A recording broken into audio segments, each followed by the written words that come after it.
নমস্কার বন্ধুরা, কেমন আছেন সবাই? মমস কিচেনের একটি নতুন রেসিপিতে আপনাদের সকলকে স্বাগত জানাই। তো আজকে আমি তৈরি করব সুজির দুধ মালাই। এটি তৈরি করার জন্য আমি প্রথমে একটি কড়াইতে হাফ কাপ মতো চিনি নিয়ে সেটি কিছুক্ষণ নাড়িয়ে চাড়িয়ে নেওয়ার পর এরকম একটি ক্যারামেল তৈরি করে নেব। এটি তৈরি হয়ে যাওয়ার পর তারপর আমি এর মধ্যে 250 ml দুধ অ্যাড করে নেব। এবারে আমি এর মধ্যে 2 চামচ মতো গুঁড়ো দুধ অ্যাড করে দেব।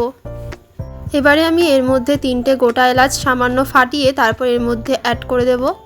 এটি কিছুক্ষণ নাড়িয়ে চাড়িয়ে নিয়ে এরকম একটি ঘনত্বে চলে এলে এবার আমি এটিকে নামিয়ে রাখবো। তারপর একটি কড়াইতে সামান্য পরিমাণে সাদা তেল গরম করে নিয়ে তার মধ্যে আমি হাফ কাপ মতো সুজি দিয়ে সেটি নাড়িয়ে চাড়িয়ে নেব।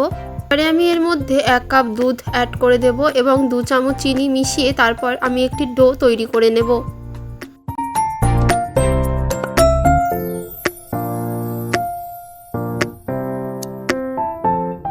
এটি তৈরি হয়ে যাওয়ার পর তারপর আমি এটিকে একটি থালার মধ্যে নামিয়ে নিয়ে হালকা ঠান্ডা হয়ে যাওয়ার পর এটিকে আমি ভালোভাবে মেখে নেব। এটিকে ভালোভাবে মেখে নিয়ে তারপর আমি এভাবে এটির লেচি তৈরি করে নেব। লেচি তৈরি করে নেওয়ার পর তারপর আমি সবগুলিকে এভাবে হাত দিয়ে চেপে চেপে একটি শেপ দিয়ে নেব।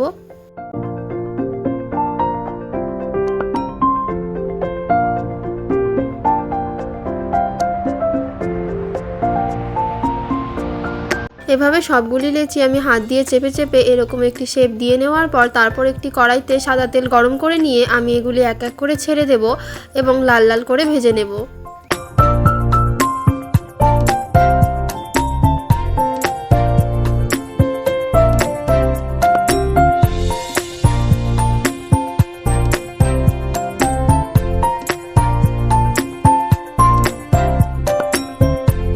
সবগুলি ভেজে নেওয়ার পর তারপর আমি সেই তৈরি করে রাখা ক্ষীরের মধ্যে এই মিষ্টিগুলো এক এক করে ছেড়ে দেব এবং বেশ কিছুক্ষণ এটিকে ডুবিয়ে রাখার পরই তৈরি হয়ে গেল আমাদের সুজির দুধ মালাই।